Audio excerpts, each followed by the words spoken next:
Razones para la seguridad de salvación. Estamos bien. Romanos capítulo 8. Vamos a leer un poquito desde el versículo 28. Y sabemos que los que aman a Dios, todas las cosas les ayudan a bien. Esto es, los que conforme a su propósito son llamados. Miren la primera palabra, llamados. Porque a los que antes conoció, dice, también los predestinó para que fuesen hechos conforme a la imagen de su Hijo, para que Él sea primogénito entre muchos hermanos. Versículo 30. Y a los que predestinó, a estos también llamó, y a los que llamó, también los justificó, y a los que justificó, a estos también glorificó. ¿Se dieron cuenta de algo? Hay razones de seguridad con respecto al Padre.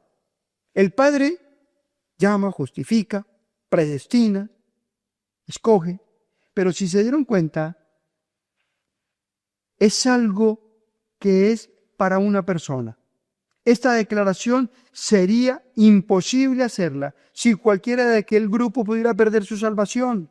Sería como si formáramos diferentes grupos. El texto dice que son lo mismo. ¿Al qué?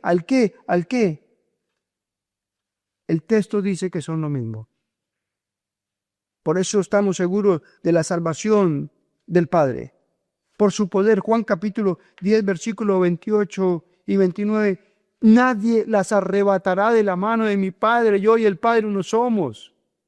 Estamos en la mano del Padre y tenemos la seguridad de la mano del Hijo y después la mano del Espíritu Santo. Es segura la salvación por su poder. Nadie jamás puede arrebatarnos de la mano del Padre. Relacionadas con su Hijo. Romanos 8, 32 y 35. Fíjese en las dos preguntas que hace. El que no escatimó ni a su propio Hijo, sino que lo entregó por todos nosotros. La primera pregunta, ¿cómo no nos dará también con Él todas las cosas? ¿Quién acusará a los escogidos de Dios? Es Él que justifica. ¿Quién es el que condenará? Cristo murió, dice, Cristo es el que murió, más aún el que también resucitó, el que además está a la diestra de Dios, el que también intercede por nosotros. ¿Quién nos podrá separar del amor de Cristo? Tribulación, angustia, persecución, o hambre, o desnudez, o peligro, o espada. Versículo 38, ni ángeles, ni principados, ni lo porvenir, ni lo alto, ni lo profundo, ni la misma muerte nos podrá separar. Habíamos visto eso. ¿Quién nos podrá separar? Dos preguntas con las respuestas. En su muerte y en su resurrección estamos seguros. Recuerden eso, lo habíamos visto cuando hablamos de la obra de Cristo. En la cruz murió, resucitó. ¿Por qué? Para darnos la vida eterna. ¿Quién nos podrá separar de ese amor? Si intercede por nosotros, si es nuestro abogado, porque sabe que pecamos. Es nuestro abogado, es nuestro sumo sacerdote. Nadie nos podrá. Juan capítulo 17, versículo 15, en esa oración. No ruego que los quites del mundo, sino que los guardes del mal. Versículo 17. Santifícalos en tu verdad, tu palabra es verdad. Versículo 21. Para que todos sean uno, como tú, oh Padre, en mí y yo en ti, que también ellos sean uno en nosotros, para que el mundo crea que tú me enviaste. Versículo 24.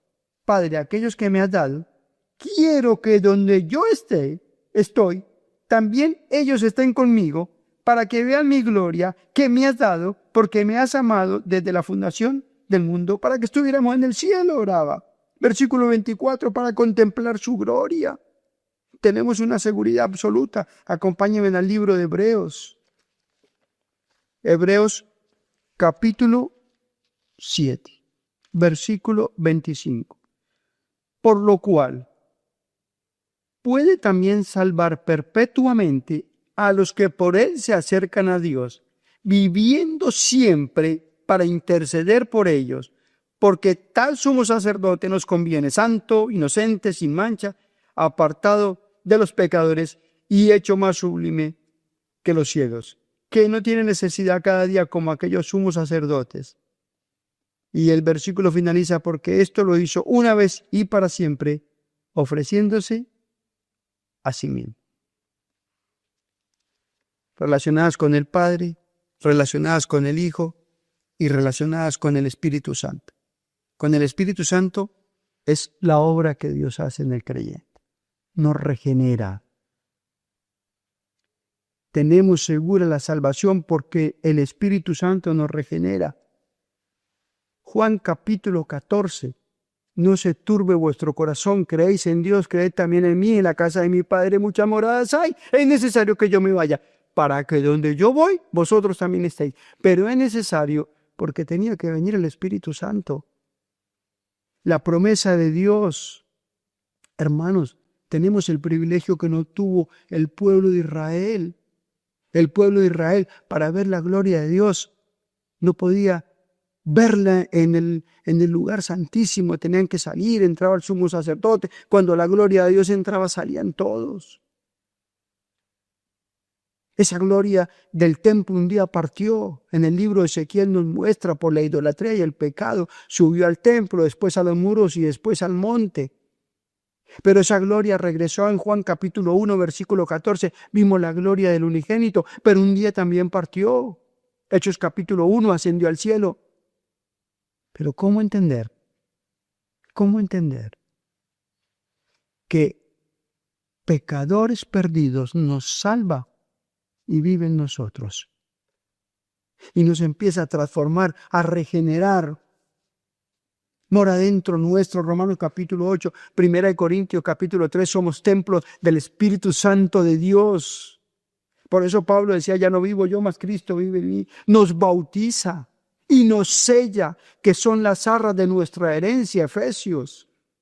El momento del bautismo es en el momento en que creemos en Cristo, en ese momento de una vez y para siempre. Nos identifica con Él y con el Padre y nos identifica como cristianos. Vive en nosotros. Por eso cuando fallamos, hay ese dolor en el corazón porque hemos pecado contra Él. Nuestra salvación es segura. Nuestra salvación es segura relacionada con el Padre. Lo vimos, nos llamó, nos eligió. Relacionadas con su Hijo, su muerte, su resurrección, nuestro abogado. ¿Quién nos podrá separar del amor de Dios que es en Cristo Jesús? Nadie. Y relacionadas con el Espíritu Santo. Estamos sellados. Por eso nos dice que no nos dio un espíritu de cobardía, sino de poder, de amor y de dominio propio. Miren, de poder, para poder vivir la vida cristiana en medio de tanta oposición muchas veces. De amor para amar a Dios, para amar al hermano que a veces cuesta. Todos los días nos nacemos y decimos voy a amar a mi hermano porque a veces hay cosas que nos hacen como nosotros también hacemos cosas. Pero Dios nos capacitó con el espíritu de amor para amar, para perdonar, para seguir y para amar al incrédulo. Eso antes no lo podíamos hacer. Y dominio propio, ¿por qué? Para vivir una vida en santidad en medio de todo lo que se vive. Tenemos la seguridad de la vida eterna, hermanos. Es una seguridad absoluta. No se puede perder. Ahora, cuando yo empiezo a discipular a un nuevo creyente, le empiezo a enseñar estos pasos. Lo primero es importante que entiendan su seguridad para que no vivan con temor. Pero, ¿qué sucede cuando un cristiano peca? Si total no perdemos la salvación, ¿quiere decir que podemos vivir como queremos? No. Lo segundo que le enseño a un discípulo, en paso, por supuesto que hay varios libros de discipulado que tenemos que tener y seguir. Lo segundo que le enseño es que no puedo hacer lo que yo quiera. Y que el pecado tiene su disciplina y tiene sus consecuencias. Salmo 51, por favor.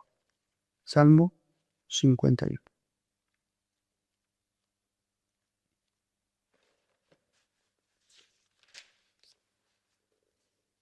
Este salmo es un salmo que encontramos en la historia del rey David. El hombre conforme al corazón de Dios. Es un salmo que nos muestra lo que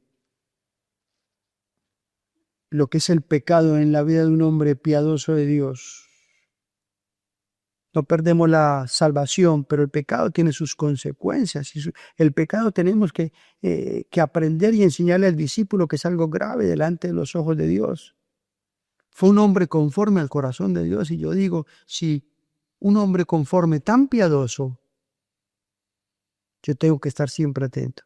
Vamos a ver las consecuencias del pecado y luego veremos la limpieza, que es fundamental que le enseñemos esto al nuevo creyente. Tenemos que tener cuentas cortas con Dios, confesión, tenemos que limpiarnos. Miren el Salmo 51 después del pecado con Betsabe. Ten piedad de mí, oh Dios, conforme a tu misericordia, conforme a la multitud de tus piedades, borra mis rebeliones. Versículo 2. Miren lo que hace el pecado. Lávame más y más de mi maldad y límpiame de mi pecado. David se sintió sucio. El Hijo de Dios, cuando peca, se tiene que sentir espiritualmente sucio, mal. Tenemos que examinar siempre nuestro corazón. Miren, tenemos que enseñarle a nuestros discípulos que el pecado siempre sale a la luz. Ustedes recuerdan en Éxodo cuando Moisés mató al egipcio y lo escondió en la arena. Moisés pensó que quedaba oculto, pero la arena siempre devuelve los muertos. Moisés lo aprendió. Lo vemos en Acán, en el libro de Josué. Escondió debajo de la tienda y hubo juicio de parte de Dios. No lo podemos esconder porque espiritualmente nos sentimos sucios.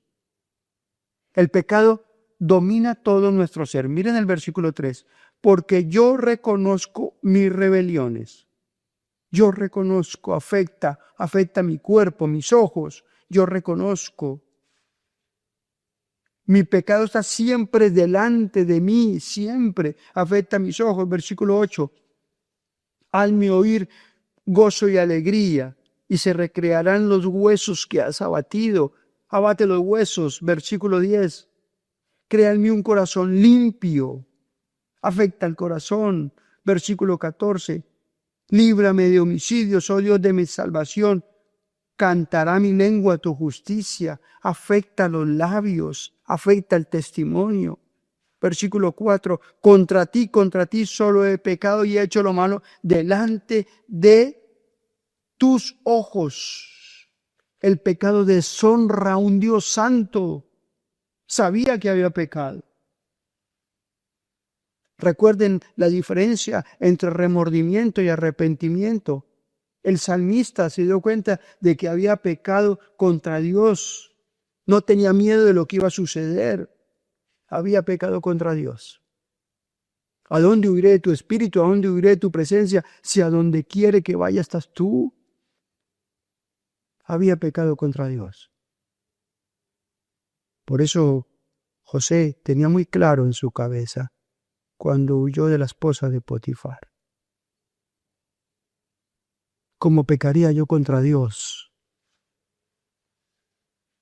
¿Cómo pecaría yo contra Dios? El pecado trae pérdida de gozo. Versículo 8 lo leímos. Hazme oír gozo y alegría.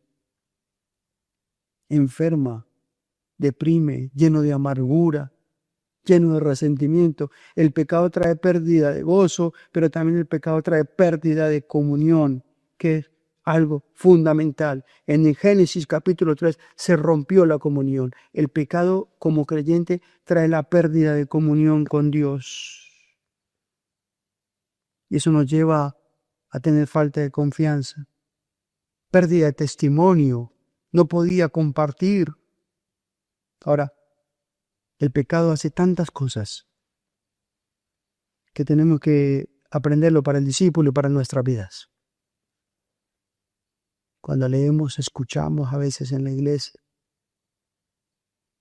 en el aconsejamiento tanto dolor y tanta lágrima, trae pérdida de testimonio, pero si persiste en pecar, van a haber consecuencias. Por supuesto que todo pecado trae disciplina. Hebreos capítulo 12, versículos 5 al 6. 5 y 6, perdón. Hebreos capítulo 12, versículos 5 y 6.